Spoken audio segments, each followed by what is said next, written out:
जय हिंद। नमस्कार सभी साथियों को। कैसे हैं आप सभी।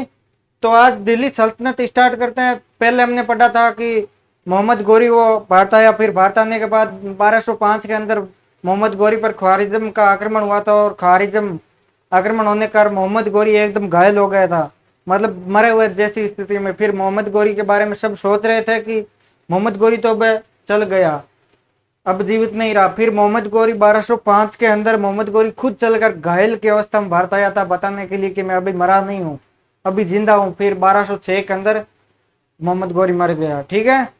तो मोहम्मद गोरी मरने के बाद जो उसके बाद कुतुबुद्दीन ऐबक जो दिल्ली और अजमेर पर है, दिल्ली अजमेर पर जिसका शासन था, मतलब दिल्ली अजमेर का वो गवर्नर नियुक्त किया हुआ था कुतुबुद्दीन ऐबक को। तो कुतुबुद्दीन ऐबक तो दिल्ली पर शासन कर स्टार्ट कर दिया, वो गुलाम वंश की स्थापना की। उसके बाद 300 वर्षों के लिए आगे उसने वंश स्टार्ट कर दिया कुतुबुद्दीन ऐबक ने, मतलब काफी जानकार शासक था रहा है। ठीक है। और मुल्तान पर है, सिंध पर है, वहां पर कुबाचा था, गजनी में यलदौज, कुतुबुद्दीन ऐबक का ससुर यलदौज वो गजनी में था। तो इस प्रकार दिल्ली सल्तनत स्टार्ट करते हैं। तो दिल्ली सल्तनत आता है। दिल्ली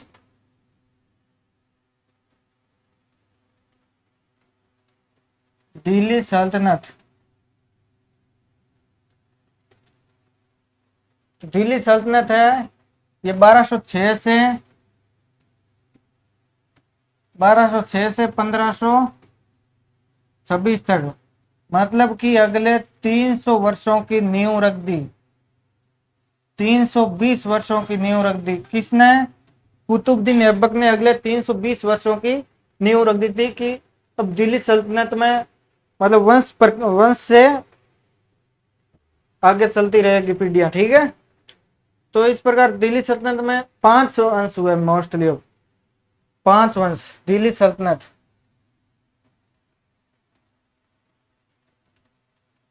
दिल्ली सल्तनत में कितने वंश हुए? तो 5 वंश हुए दिल्ली सल्तनत में। 5 वंश हुए हैं। 5 वंश हुए हैं। उसमें पहला वंश है गुलाम वंश, या इसे मुमलुक वंश भी कहते हैं, यादाश वंश भी कहते हैं, गुलाम वंश। ठीक है। दूसरा है खिलजी वंश। खिलजी वंश। उसके बाद तीसरा है तुगलक वंश। तुगलक वंश। चौथा है सैयद वंश। सैयद वंश। पांचवा है लोधी वंश। लोधी वंश। तो ये तो लगभग सबको ही पता है कि सर्वप्रथम मतलब फर्स्ट बार में गुलाम वंश आया, कुतुबुद्दीन ऐबक ने गुलाम वंश की नींव रखी। और लास्ट के अंदर लोधी वंश, इब्राहिम लोधी को बाबर ने हराकर वो मुगल वंश की स्थापना की। ठीक है। मुगल सल्तनत। तो पहला और लास्ट तो सबको ध्यान है। तीस है तीसरी, तेईस है तुगलक वंश, मतलब 3 नंबर पर तुगलक वंश है। और खिलजी और सैयद वंश में पहले खे है तो खिलजी वंश, लास्ट में शे है तो सैयद वंश। तो पांचों वंश तो इस प्रकार याद हो गए। अब इसका सन, तो गुलाम वंश रहा था 1206 से 1290 तक। फिर 1290 में जलालुद्दीन मोहम्मद खिलजी आ गया था। 1290 से 1320 तक खिलजी वंश रहा। 1320 से 1414 तक रहा है तुगलक वंश। और 1414 से 1451 तक रहा है सैयद वंश। और 1451 से 1526 तक रहा है लोधी वंश। तो ये तो रहा देख लो लगभग 84 वर्ष रहा है ये। ठीक है। ये रहा 30 वर्ष। ये रहा है 94 वर्ष। फिर ये कितने वर्ष रहा? तो ये रहा है 43 वर्ष रहा लगभग, देख लो। नहीं सॉरी, 11 में से 4 गया था ना, 37 वर्ष रहा है ये, 37 वर्ष। और ये रहा है 75 वर्ष। ठीक है, 84 वर्ष रहा है गुलाम वंश, 30 वर्ष रहा है खिलजी वंश, फिर 94 वर्ष रहा है तुगलक वंश, 37 वर्ष रहा है सैयद वंश, और 75 वर्ष रहा है लोधी वंश। तो सबसे ज्यादा कार्यकाल है तुगलक वंश का। ठीक है, तुगलक वंश सबसे ज्यादा रहा है, तुगलक। और सबसे कम रहा है 2 नंबर खिलजी वंश, सबसे कम रहा है। यह तो सबसे ज्यादा है तुगलक, सबसे लंबा कार्यकाल, सबसे लंबा कार्यकाल। जबकि सबसे छोटा कार्यकाल किसका है, तो है खिलजी वंश का। सबसे छोटा कार्यकाल, छोटा कार्यकाल। ठीक है, ये तो हो गई कार्यकाल की बात।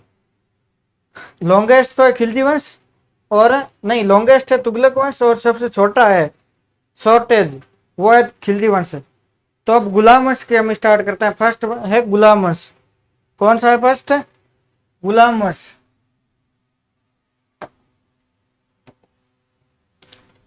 गुलाम वंश, गुलाम वंश।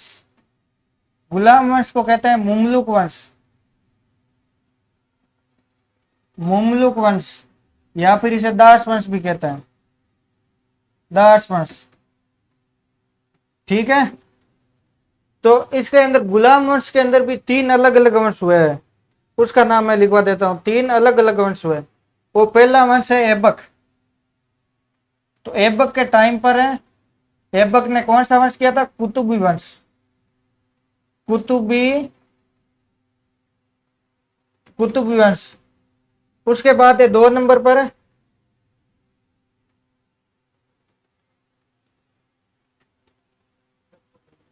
उसके बाद है 2 नंबर पर इल्तुतमिश। इल्तुतमिश ने कौन सा वंश चलाया? तो इल्तुतमिश ने चलाया था इल्बरी वंश, या इल्बरी वंश, या शमसी वंश, शमसी वंश। ये तो चलाया था इल्तुतमिश ने। उसके बाद तीसरा है बलबन, मतलब शक्तिशाली शासक गुलाम वंश के अंदर लगभग यही रहा है, एक रजिया और है। तो बलबन ने चलाया था बलबनी वंश, बलबनी, बलबनी वंश, या इसे इल्बरी वंश भी कहते हैं। ठीक है, बलबनी वंश। तो ये तो 3 शासक है गुलाम वंश के अंदर जिन्होंने अलग से भी शासन चलाया, अलग से मतलब अपना अपना वंश चलाया था। ठीक है, उसके बाद है मामलुक या गुलाम वंश के अंदर 11 शासक हुआ है। मामलुक कह दो या गुलाम वंश कह दो, गुलाम वंश, गुलाम वंश के अंदर है, या गुलाम वंश में, गुलाम वंश में कुल 11 शासक हुए हैं, कुल 11 शासक हुए हैं। कुल कितने शासक हुए? तो 11 शासक हुए। ठीक है, और गुलाम वंश का संस्थापक कौन है? गुलाम वंश का संस्थापक, तो इसका संस्थापक है, संस्थापक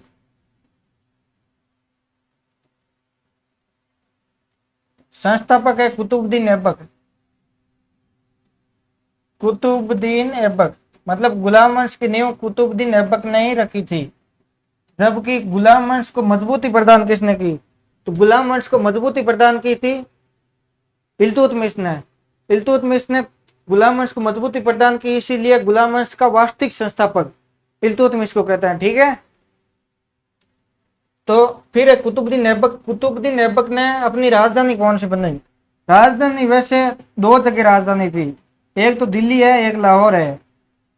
तो राजधानी लाहौर में मतलब ज्यादा शासन लाहौर से ही करते थे, बट थोड़ी बहुत राजधानी दिल्ली को भी मानते थे। ठीक है, मोस्टली ऑफ लाहौर भी राजधानी थी। राजधानी एग्जाम पूछे तो राजधानी लाहौर ही करनी है, कुतुबुद्दीन ऐबक की राजधानी लाहौर। ठीक है, बाद में इल्तुतमिश के समय ये राजधानी दिल्ली आई थी। ठीक है, ये तो हो गई राजधानी की बात। अब ऐबक के बारे में हम पढ़ते हैं। ऐबक, कुतुबुद्दीन ऐबक।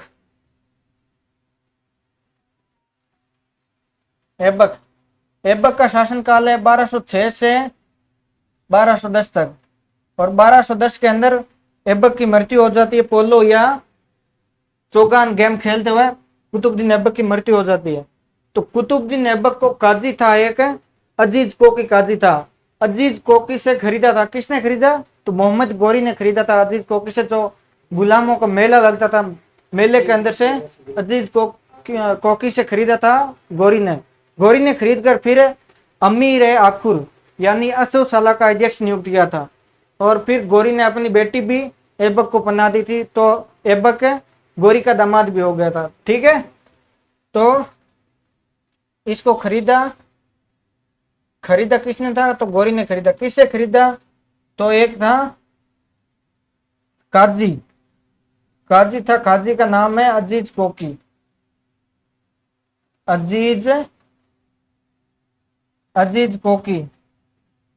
अजीज कोकी था काजी। और अजीज कोकी से खरीदा था मोहम्मद गौरी ने।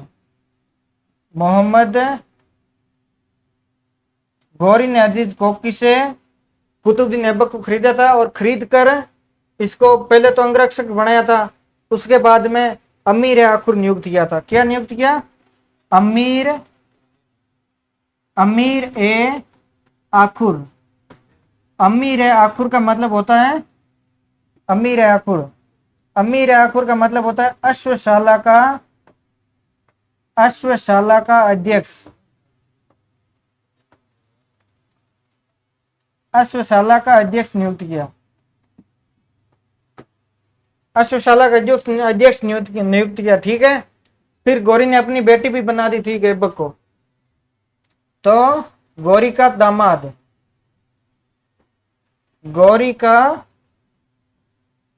भी था। ठीक है, गौरी का दामाद था और अश्वशाला का अध्यक्ष नियुक्त किया, यानी अमीर है आखुर नियुक्त किया, और गौरी का दामाद भी है। फिर ऐबक का अन्य नाम पढ़ लेते हम। ऐबक के अन्य नाम था एक तो लाख बख्श मतलब लाखों का दान करने वाला। जब ऐबक ने लाखों का दान किया, कुतुबी वंश यानी इस गुलाम वंश की नींव रखने के बाद ऐबक ने लाखों का दान किया। लाखों का दान करने के कारण ऐबक को कहते हैं लाख बख्श। एक पील बख्श है, एक है हातिम द्वितीय, एक कुरान खां भी इसका नाम है। ठीक है, तो ऐबक के अन्य नाम। ऐबक के अन्य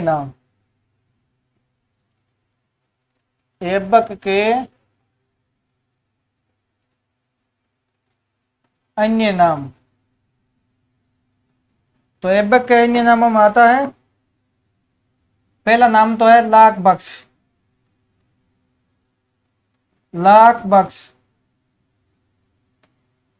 बख्श इसलिए कहते हैं क्योंकि ऐबक ने लाखों का दान किया था। लाखों का दान करने वाला।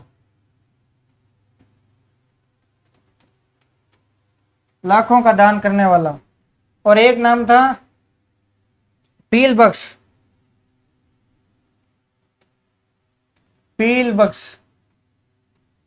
एक और नाम था हातिम द्वितीय।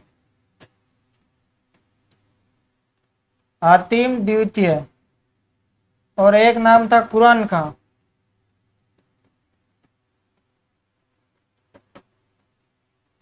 ये तो है मोहम्मद गौरी का अन्य नाम। फिर ऐबक ने सिर्फ मलिक और शिपे सलार की उपाधि धारण की थी, और उसने कोई भी सिक्का जारी नहीं किया था अपने नाम का। यानी मोहम्मद गौरी को शासक मानता था ऐबक है जो, क्योंकि मोहम्मद गौरी का गुलाम था। फिर मोहम्मद गौरी का गुलाम भी मानता था कि अभी तक मैं गुलाम हूँ, और अपने नाम का नहीं तो सिक्का चलवाया और नहीं खुतबा बचाया। मतलब वो खुतबा पढ़वाते हैं ना, खुतबा जो अपने बारे में कोई अच्छी लिखवाता है लेखकों से, वो फिर ताम्र पत्थर पर लिखवाते हैं, मतलब वो खुतबा भी नहीं पढ़वाया। ठीक है, तो ये भी लिख लेते हैं।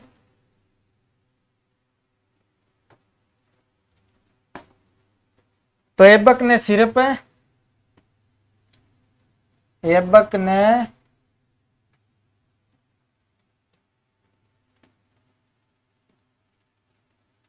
मलिक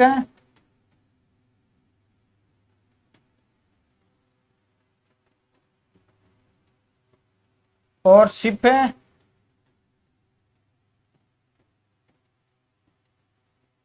सलार की उपाधि धारण की थी। उपाधि धारण की थी।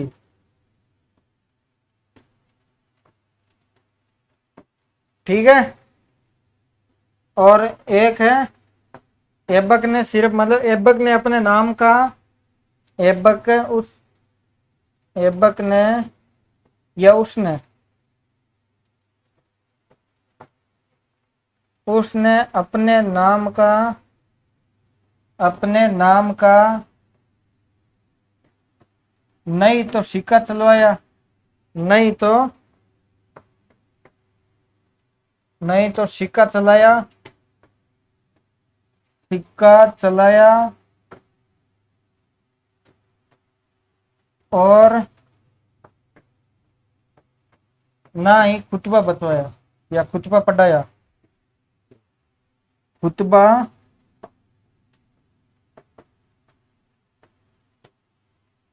पढ़वाया।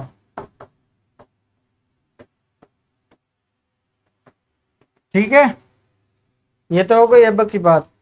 अब ऐबक बख्तियार काकी का शिष्य था। ऐबक किसका शिष्य था? बख्तियार काकी का ऐबक शिष्य था। और ऐबक का निर्माण कार्य भी आगे पढ़ेंगे। ठीक है, ऐबक बख्तियार काकी का शिष्य था। ऐबक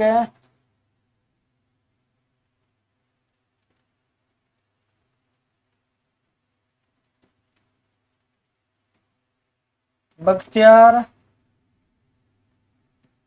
काकी का शिष्य था। किसका शिष्य था?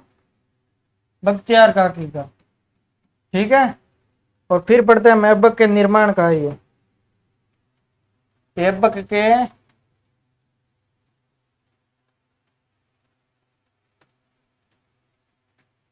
के निर्माण कार्य। तो ऐबक के निर्माण कार्य में फर्स्ट तो है, ऐबक ने एक तो कुब्बत उल इस्लाम मस्जिद का निर्माण कराया, जो कुतुब मीनार के उत्तर पूर्व की ओर है। किसी एग्जाम में पूछा भी था कि ऑप्शन देकर गया कि कुतुब उल इस्लाम मस्जिद है कुतुब मीनार के उत्तर पूर्व में, या कुतुब मीनार के दक्षिण पश्चिम में, या कुतुब मीनार के पूर्व दक्षिण में। इस तरह 4 ऑप्शन दे दिया था, फिर उसमें गोल हो गई। तो कुब्बत उल इस्लाम मस्जिद है ना, जो कुतुब मीनार के उत्तर पूर्व की ओर है। ठीक है, किधर है? कुतुब मीनार के उत्तर पूर्व की ओर। पहले तो निर्माण कार्य में कुब्बत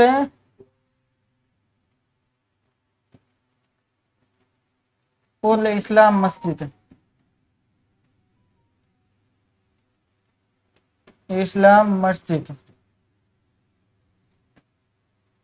कुब्बत उल इस्लाम मस्जिद यह है कुतुब मीनार के, दिल्ली के अंदर है कुतुब मीनार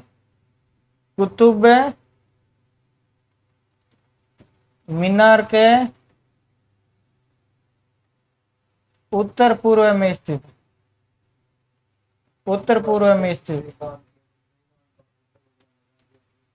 ठीक है, यह कुतुब मीनार है दिल्ली के अंदर, दिल्ली में। ठीक है, अब दूसरा निर्माण कार्य 2.5 दिन का झोंपड़ा, जो अजमेर राजस्थान में बनाया था। दूसरा है 2.5 दिन का झोंपड़ा, यह बनवाया था अजमेर राजस्थान के अंदर, अजमेर राजस्थान में, जो कि पहले एक संस्कृत महाविद्यालय था। संस्कृत महाविद्यालय को तोड़कर 2.5 दिन में, 2.5 दिन का मतलब है 2.5 दिन के अंदर कितने घंटे होते हैं?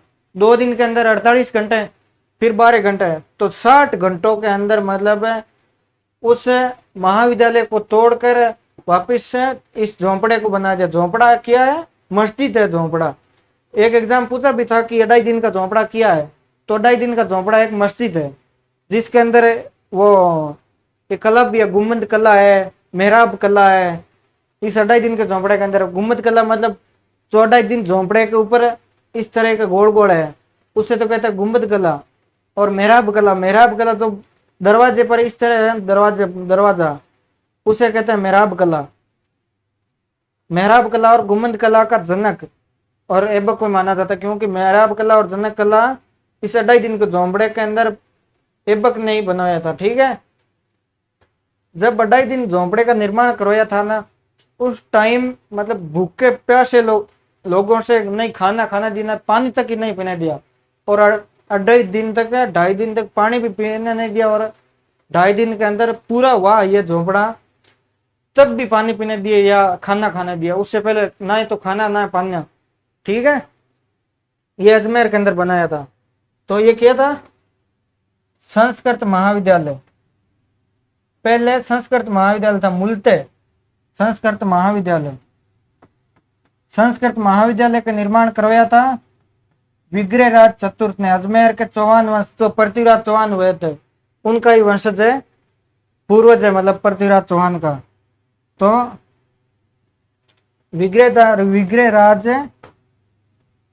विग्रहराज चतुर्थ ने मतलब चौथे नंबर का विग्रहराज नाम का वंशज में था, मतलब उसने संस्कृत विद्यालय का निर्माण करवाया था। और संस्कृत विद्यालय को तोड़कर 2.5 दिन का झोंपड़ा ऐबक ने बनवाया था। ठीक है, और ऐबक ने एक निर्माण कार्य और कराया था, वो है कुतुब मीनार। कुतुब मीनार,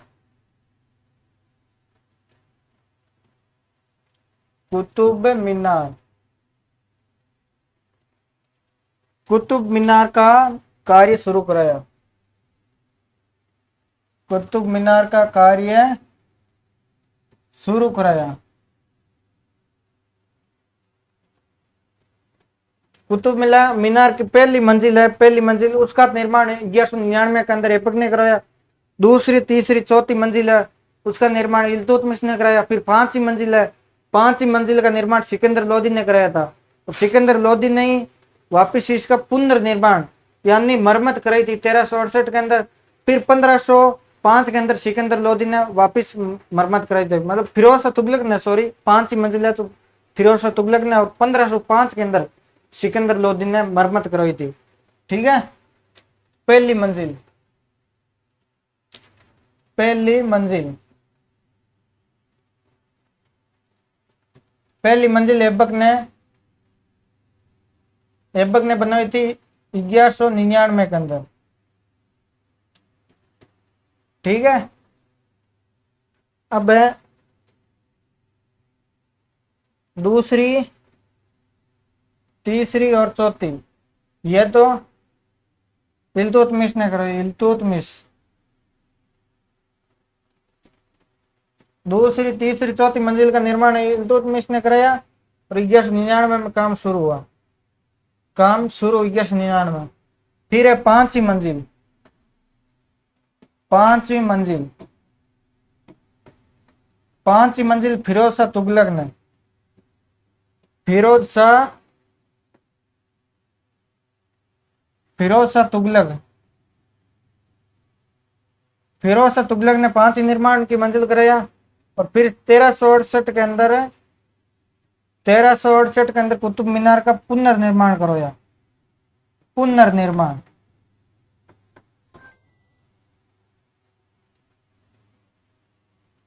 1368 के अंदर पुनर्निर्माण कराया। और उसके बाद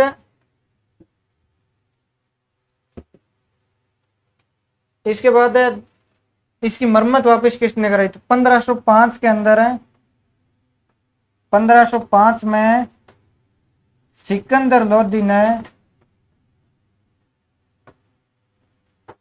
सिकंदर लोदी ने इसकी मरम्मत कराई, इसकी मरम्मत कराई।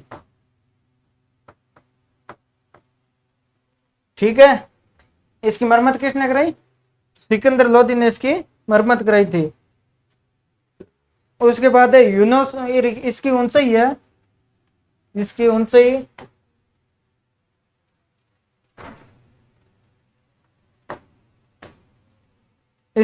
73 मीटर।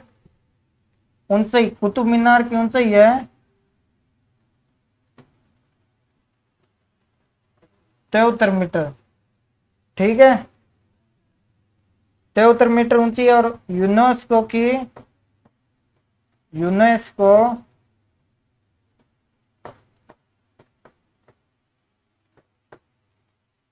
यूनेस्को की विश्व धरोहर सूची में शामिल, विश्व धरोहर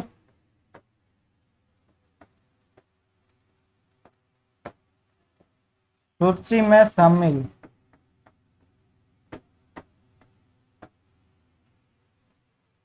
कब हुई सूची में शामिल? तो यह सूची में शामिल हुई तो 1993 के अंदर, 1993 के अंदर विश्व धरोहर सूची में शामिल हो गई। ठीक है, यूनेस्को की विश्व धरोहर सूची में।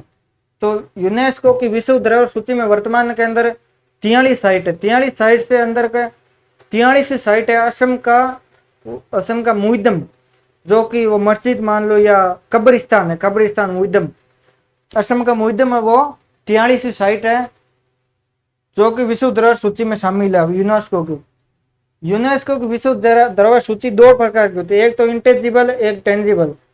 इंटेंजिबल जिसे टच नहीं कर सकते, मतलब अमूर्त विरासत सूची। अमूर्त विरासत सूची के अंदर क्या है? अमूर्त विरासत, 2 मिनट रुकना।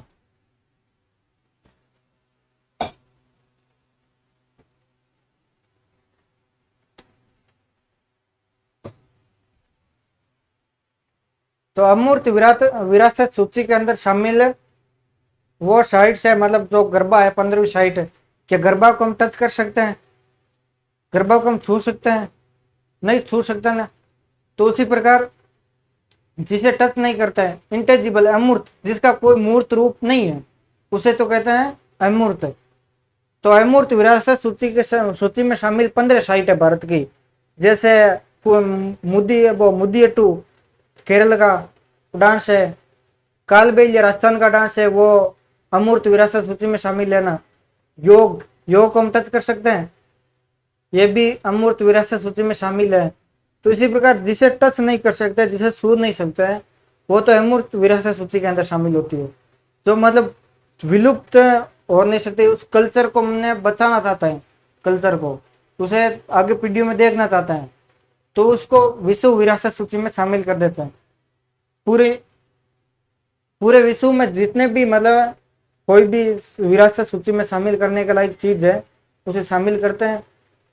कल्चर है उसे बचाना चाहते हैं। कोई कालबेलिया डांस है, कालबेलिया डांस कोई प्रसिद्ध डांस है, तो उसको बचाना चाहते थे, तो इसीलिए अमूर्त विरासत सूची में शामिल कर दिया।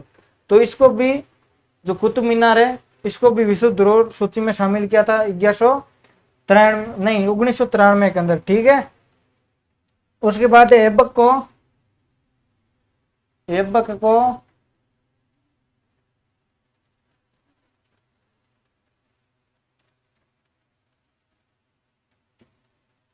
गुम्बद और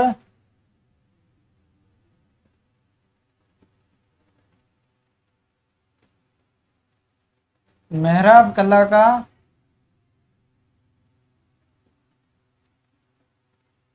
जनक कहा जाता है।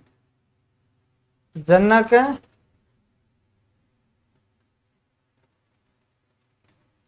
कहा जाता है। ठीक है, तो ऐबक को गुम्बद और मेहराब कला का जनक कहा जाता है। ऐबक का दरबारी कवि कौन था? तो ऐबक का दरबारी कवि, ऐबक का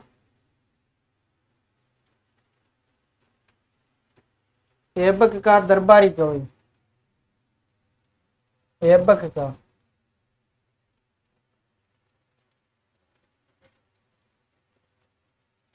का दरबारी कवि,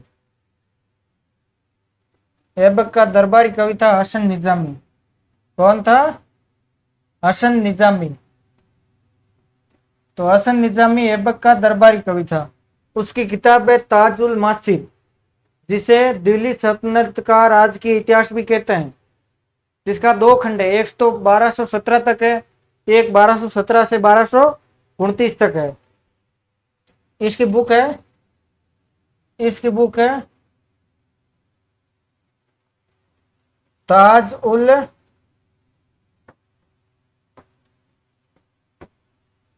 ताजुल मासिरी, ठीक है, ताजुल मासिर। इसे दिल्ली सल्तनत का, दिल्ली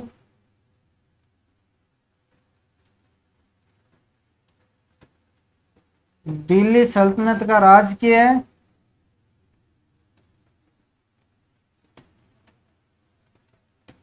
राजकीय इतिहास भी कहते हैं।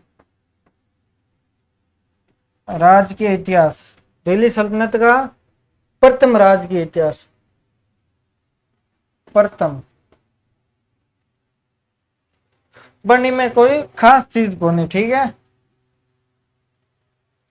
क्योंकि इसके अंदर जो इतिहास लिखा हुआ इसके अंदर कि ऐबक के 3 पुत्र थे।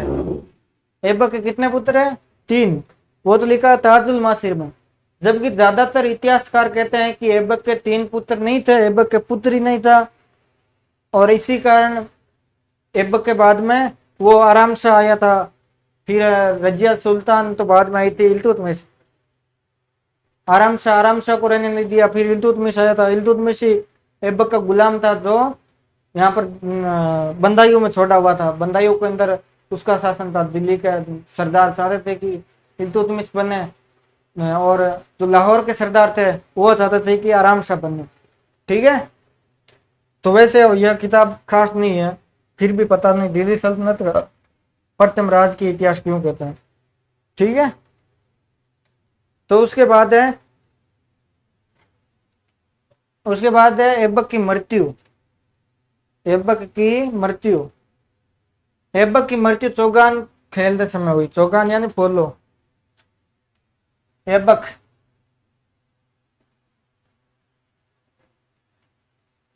की मृत्यु चौगान कह दो या पोलो कह दो, ठीक है, चौगान खेलते हुए हुई।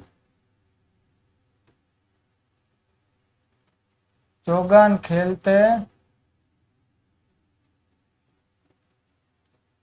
हुए हुई थी। मतलब पोले गेम में या पोलो या चौगान गेम के अंदर किया, घोड़ों से पोलो खेला जाता, तो घोड़ों से कहीं नीचे गिर गया होगा, ऐबक नीचे गिरा था हुआ मर गया, ठीक है। फिर है ऐबक का मकबरा। ऐबक का मकबरा, ऐबक का मकबरा है लाहौर के अंदर। ऐबक का मकबरा,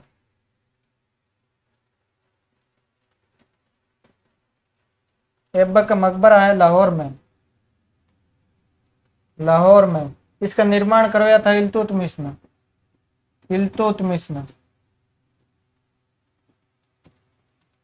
इल्तुतमिश ने ऐबक के मकबरे का निर्माण करवाया था, ठीक है।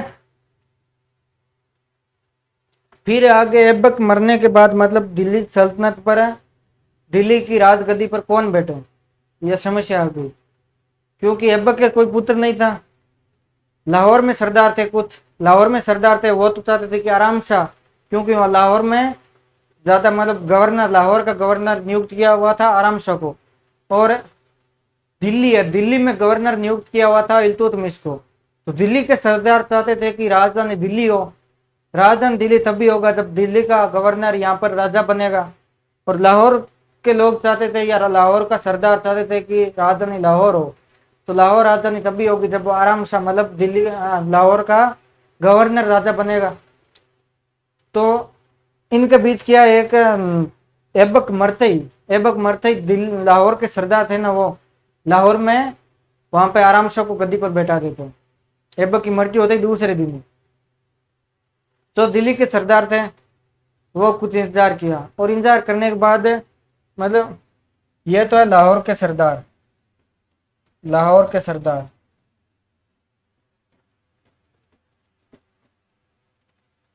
लाहौर के सरदार ये तो चाहते थे कि आराम शाह बने, क्योंकि ये राजधानी लाहौर को रखना चाहते थे। और ये दिल्ली के सरदार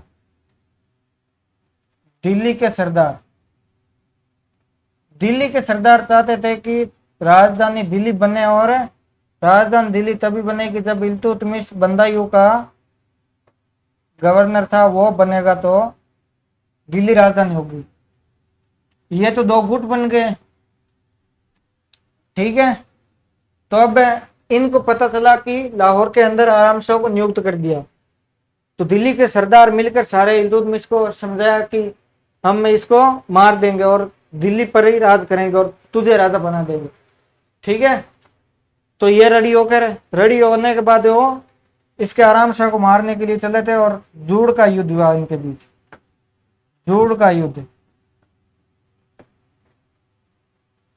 जूड़ का युद्ध। और जूड़ के युद्ध में ये इल्तुतमिश विजयी हो गया। जूड़ के युद्ध में इल्तुतमिश विजय हो गया। विजय होने के बाद आराम शाह तो छोड़ दिया, वहां से छोड़कर भाग गया और इल्तुतमिश राजा बन गया। फिर राजधानी भी दिल्ली आ गई, ठीक है। अब आराम शाह रहा था 8 महीनों, लगभग 8 महीने तक आराम शाह रहा गद्दी पर। आराम शाह ये रहा है 1210 से 11, ये 1211 कर देते हैं, 1211 आराम शाह। तो आराम शाह तो 8 महीने तक गद्दी पर रहा, 8 महीने तक, 8 महीने तक गद्दी पर रहा, गद्दी पर रहा, ठीक है। इसके बाद आया था इल्तुतमिश, वो जोड़ का युद्ध कर गए। इल्तुतमिश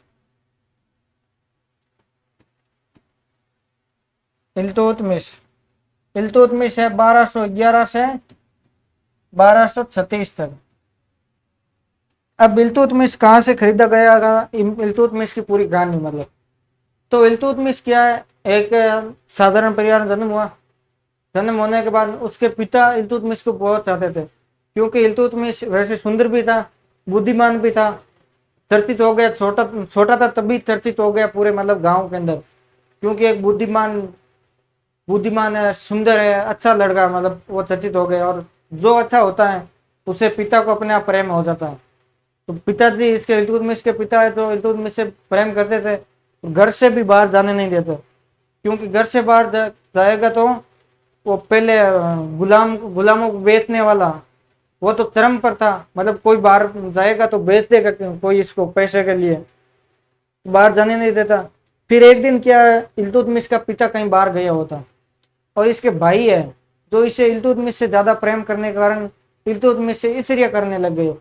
ईर्ष्या करे जना, पिता बाहर गया तब इल्तुतमिश को उसने भाइयों ने, वो तो छोटा ही था, कोई अरब व्यापारी है, अरब व्यापारियों को इल्तुतमिश को बेच दिया भाइयों ने।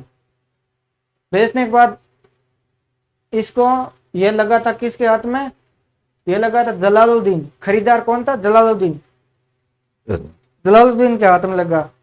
तो जलालुद्दीन के पास जब बाजार के अंदर मतलब गोरी खुद खरीदने गया था, इसको देखा था, तो गोरी ने जितने भी ज्यादा रेट लगानी थी इस पर रेट लगा दी, पर जलालुद्दीन ने गोरी को दिया नहीं था, क्योंकि जलालुद्दीन का पता चल गया कि यह अच्छा लड़का है, इसको प्रशिक्षण दिया जाए तो बहुत ही बेहतर होगा। प्रशिक्षण दिया, अच्छे से सीख गया, तो मतलब इल्तुतमिश युद्ध ज्ञान सब दे दिया, ठीक है। तो युद्ध क्षेत्र में बहुत अच्छा था। उसके बाद में गोरी खरीद नहीं पाया, तो गोरी ने गुस्सा आया और गोरी वहां का जो गजनी का बाजार था उसको बंद कर दिया। गजनी में कोई बाजार नहीं लगा गया, अब से गजनी से बाजार बंद कर दिया। तो ऐबक ने वहां से बाजार दिल्ली में स्टार्ट कर दिया, गुलाम बेचने का बाजार है, दिल्ली में स्टार्ट कर दिया। दिल्ली में स्टार्ट करने के बाद वहां से वो व्यापारी है तो दिल्ली में आके बैठ गए। दिल्ली में आके बैठे तो दिल्ली में यहाँ राजा की मनमानी नहीं थी, तो राजा को जो खरीदना था वो खरीदेगा। तो ऐबक ने फिर इसे खरीदा था इल्तुतमिश को। ऐबक ने खरीद कर, जो 1197-98 में बंदायूं में युद्ध हुआ था, बंदायूं में उस युद्ध में इल्तुतमिश गोरी के साथ युद्ध में था। तो इल्तुतमिश को गोरी ने देखकर ऐबक को कहा कि इससे अच्छा व्यवहार करना, ये बहुत काम के लायक आदमी, ठीक है। फिर ऐबक खरीद कर इसे सरे जहांदार यानी अंगरक्षकों में नियुक्त किया। पहले तो अंगरक्षकों में नियुक्त करने के बाद अमीर शिकार बना दिया, यानी शिकार विभाग का प्रमुख बनाया था इल्तुतमिश को। किसने? गोरी ने। ठीक है, यह तो इल्तुतमिश। तो इल्तुतमिश अब ये इल्बरी वंश का तुर्क था। ये कौन था? इल्बरी वंश का तुर्क। इल्बरी वंश का तुर्क था। फिर ऐबक का दामाद था ये। ऐबक ने अपनी लड़की इल्तुतमिश को पनाह दिया। ऐबक का दामाद, ऐबक का दामाद था। ठीक है, फिर इसे एक उपाधि भी मिली थी, अमीर उल उमरा। कौन सी उपाधि है? अमीर उल उमरा, राजधानी दिल्ली। पिता इलम खान थे।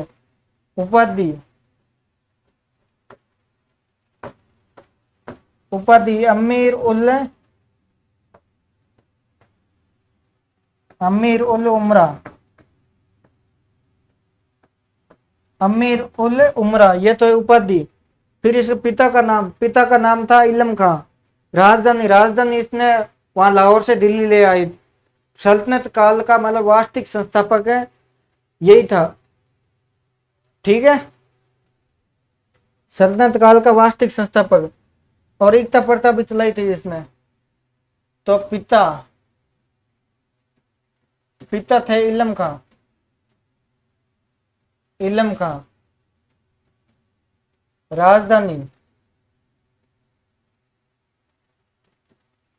राजधानी इसने दिल्ली को बनाई थी। दिल्ली को राजधानी,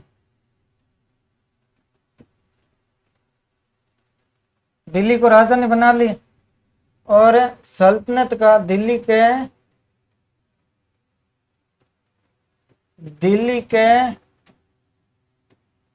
सल्तनत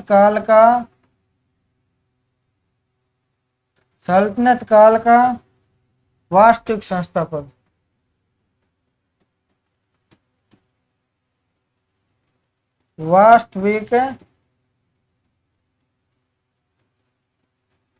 वास्तविक संस्थापक था। दिल्ली के सल्तनत काल का वास्तविक संस्थापक कौन था? तो ये इल्तुतमिश था, क्योंकि इल्तुतमिश ने वो साम्राज्य की मजबूती प्रदान की थी, इसीलिए इल्तुतमिश को दिल्ली का वास्तविक संस्थापक कहते हैं। और फिर इल्तुतमिश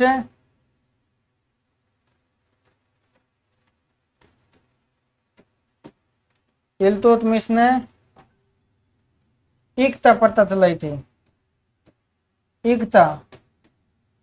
एकता प्रथा चलाई थी। तो अब यह एकता प्रथा किया है, इसके बारे में समझते हैं। एकता प्रथा चलाई थी। तो एकता प्रथा इस प्रकार है कि जो सैनिक हैं, इस इल्तुतमिश के सैनिक तो कार्य करते हैं, सैनिक है, उस सैनिकों के लिए एकता प्रथा ही।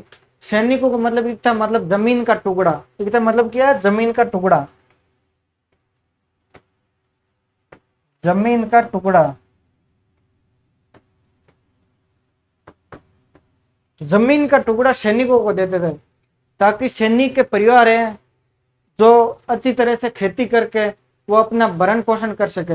मतलब सैनिक तो सेना में काम कर रहा है, कहीं शहीद हो गया सेना में, तो इसकी परिवार का भरण पोषण कौन करेगा? तो इसीलिए सेना का भरण पोषण करने के लिए मतलब एकता प्रथा चलाई कि सैनिक के परिवार को एक एकता यानी जमीन का टुकड़ा दिया जाए, जिससे सैनिक परिवार है या सैनिक है वो खेती करके इसके अंदर वो अपना खुद का पेट भरण पोषण कर सके। इसके लिए वो एकता प्रथा चलाई थी। ठीक है, और फिर है 1229 में खलीफा से खिलत प्राप्त की। 1229 के अंदर है, 1229 में इल्तुतमिश ने खलीफा से 1229 में खलीफा से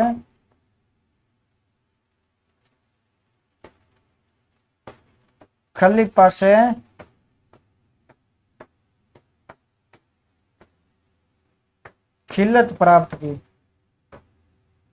खिलत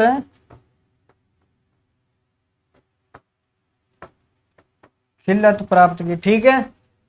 और तुर्क के तेलगानी का भी गठन किया था। तुर्क के तेलगानी मतलब जिसमें शक्तिशाली 40 सरदारों को, जो पावरफुल सरदार थे शक्तिशाली, उनको 40 सरदारों, उसमें योग्यता भी ऐसे नहीं कि इल्तुतमिश अपने रिश्तेदारों को 40 सरदारों के रूप में नियुक्त कर दिया, वैसे नहीं है।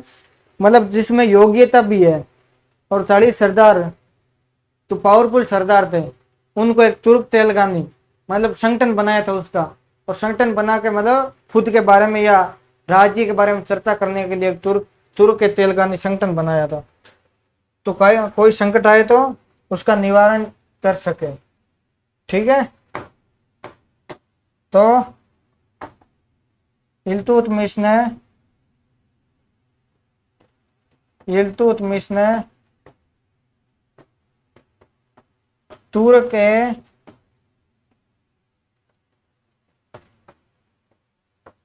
तुर्क के चहलगानी का गठन किया था।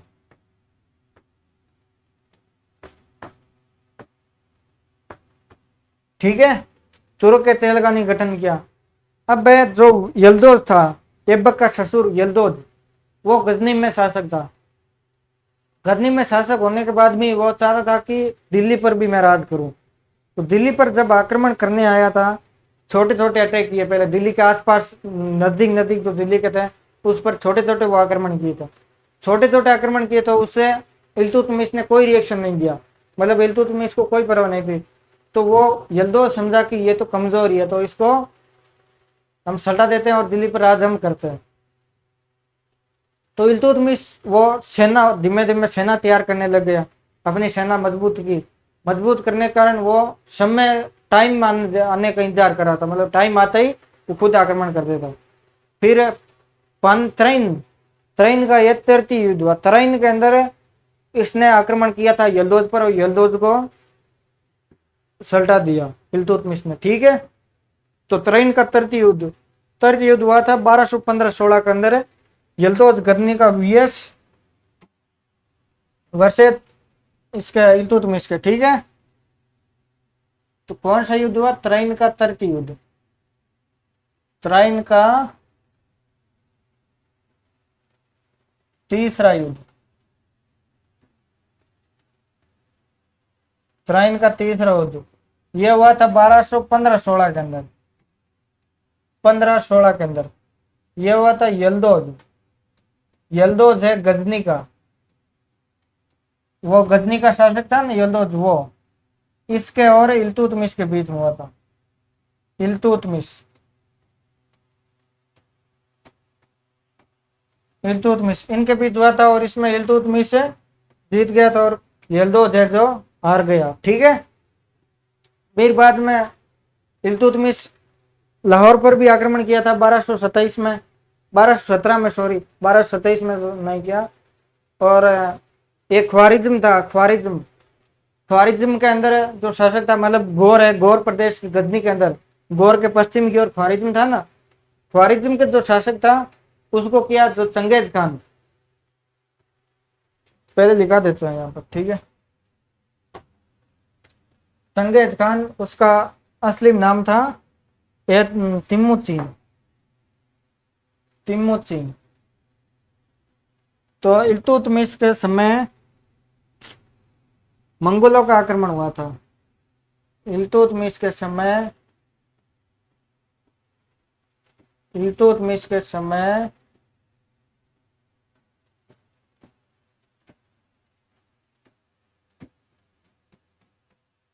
मंगोलों का आक्रमण हुआ था। मंगोलों का आक्रमण हुआ इल्तुतमिश के समय, मंगोलों का आक्रमण हुआ। तो जब इल्तुतमिश था उस टाइम मंगोलों का आक्रमण, तो मंगोलों का आक्रमण इस प्रकार हुआ कि ख्वारिज्म है, गौर प्रदेश के पश्चिम की ओर ख्वारिज्म में जब ख्वारिज्म के शासक को चंगेज खान को तिमुचिन कहते हैं। तिमुचिन असली नाम उसका तिमुचिन है। चंगेज खान ने उस ख्वारिज्म के शासक को चुनौती दे दी कि तुझे मैं नहीं छोड़ूंगा, तुझे तो मारूंगा। तो वहां से ख्वारिज्म उसका नाम सुनकर भी वहां से भाग गया। भागकर दौड़ता हुआ आया था सिंध की ओर। सिंध की ओर आया तो सिंध में उस टाइम शासक था कुबत शाह। कुबत शाह या आराम शाह को मान लेता, आराम शाह था। तो आराम शाह जब पहले युद्ध में यहाँ पर इल्तुतमिश ने हराया था आराम शाह को, जूड़ का युद्ध, फिर सेना तैयार की, तब तक लाहौर में फिर इल्तुतमिश ने विद्रोह को दबा दिया 1217 के अंदर। 1217 के अंदर दबाने के बाद 1221 में ये आ गया मंगोल।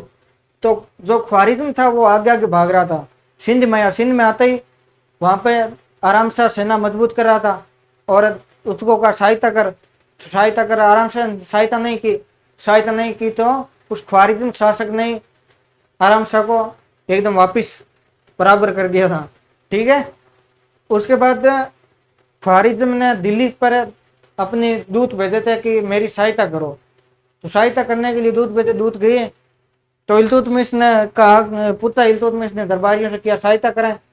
क्या सहायता क्यों करेंगे? मतलब चंगेज खान, तो चंगेज खान कौन है? चंगेज खान के बारे में क्या इल्तुतमिश कम ही जानता था। तो दरबारी ने कहा कि पापा, चंगेज खान तुम नहीं जानते, चंगेज खान तुम मरोगे तो वो मरोगे, मुझे भी मराओगे साथ लेके।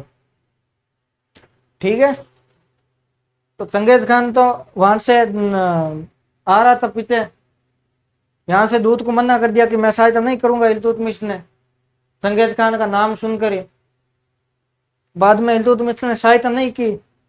तो वहां से वापस जाते समय कहा कि एक मुस्लिम के भाई की सहायता करते हैं, तुम कैसे मुस्लिम हो तो एक मुस्लिम भाई की सहायता नहीं कर सकते? क्या फिर कहता हो कि हम मुस्लिम है। तो वो ऐसे कहते हुए वापस निकला तो इल्तुतमिश ने सोचा ये जाएगा वापस ख्वारिज्म के पास तो कहेगा कि सहायता नहीं की, तो हमारी तो वापस मौत आनी है। तो उस दूत को इल्तुतमिश ने वहीं सलटवा दिया, मतलब वापस जाने ही नहीं दिया, मरवा दिया इल्तुतमिश ने। मरवाने के बाद उसको पता चल गया कि वो तो मार दिया वहां पे ख्वारिज्म को। ख्वारिज्म पता चला तो ख्वारिज्म वहां से भागना शुरू हुआ तो सिंध के किनारे तक वहां मंगोलों की सेना आ गई थी। तो आगे आगे वो ख्वारिज्म भागना शुरू हुआ, पीछे पीछे वो चंगेज खान के कहाँ जा रहा है, मैं ही पीछे आ रहा हूँ। तो वहां से इसके कारण मतलब इल्तुतमिश की योजना थी कि मंगोलों का आक्रमण कैसे टाला जाए, उसको सहायता करते ख्वारिज्म को। तो मंगोल आक्रमण करते तो कतलिया मतलब लगभग दुनिया के 5% चंगेज खान ने जीत लिया था क्षेत्र। ठीक है, बहुत कतलेआम करे, सर्वाधिक मतलब कतलेआम किया है तो आज तक किसी शासक ने, तो वो है चंगेज खान। इतना कतलेआम किया था दुनिया के अंदर, बे था चंगेज खान का नाम सुनते ही लोग कांपते थे। ठीक है, तो ये आक्रमण हुआ था मंगोलों का नेतृत्व करता था तिमुचिन। नेतृत्व किसने किया? नेतृत्व किया तिमुचिन।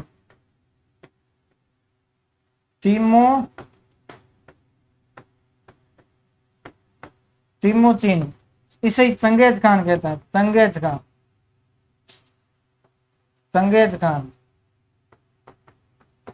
ठीक है, तिमुचिन को क्या कहते हैं? Genghis Khan.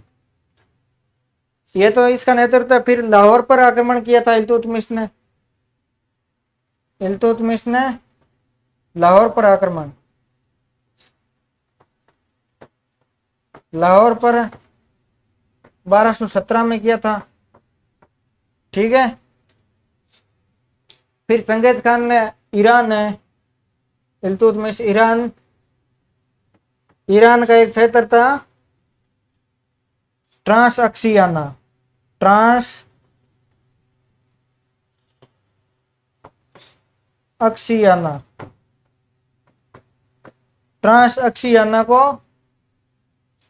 पर विजय की थी। कब अक्सियाना पर विजय की थी? 1219 में। विजय 1219 में। और इस पर विजय करने के बाद 1227 के अंदर इसकी चंगेज खान की मृत्यु हुई थी। 1227 में चंगेज खान की मृत्यु, चंगेज खान की मृत्यु हो गई थी। कब हुई थी? 1227 में चंगेज खान की मृत्यु हुई थी। ठीक है, ये तो चंगेज खान के बारे में बात हो गई। तराइन का तरती युद्ध में इल्तुतमिश जीत गया, शासन अच्छे से चल रहा है। अब यहाँ पर चंगेज खान आया था, मंगोलों का आक्रमण हुआ था, वो भी वापस भेज दिया चंगेज खान को। 1227 के अंदर चंगेज खान की मृत्यु हो गई और आराम शाह को वहां पर विद्रोह दबा दिया था। और अब इल्तुतमिश ने बंगाल को जीता, 1226 के अंदर बंगाल को जीता है। बिहार का सूबेदार अलाउद्दीन जिन्ना को नियुक्त किया, क्योंकि बंगाल को जब अभियान था बंगाल की ओर, वहां पर इल्तुतमिश का पुत्र था नसीरुद्दीन महमूद, मतलब योग्य शासक बनने के लायक नसीरुद्दीन महमूद ही था। तो नसीरुद्दीन महमूद बंगाल के अभियान के अंदर मारा गया और उसकी याद में इल्तुतमिश ने एक मस्जिद का भी निर्माण करवाया। उस मस्जिद का नाम था सुल्तान गड्डी का मकबरा। उस मकबरे का निर्माण करवाया और इसी कारण मकबरे का जनक यानी कि मकबरा शैली का जनक इल्तुतमिश को कहते हैं, मकबरा शैली का जनक। और भारत का पहला मकबरा वो सुल्तान गड्डी का मकबरा ही था। ठीक है, अब मिलते हैं अगले नेक्स्ट सेशन में, तब तक के लिए पढ़ते रहे, खुश रहे, ठीक है।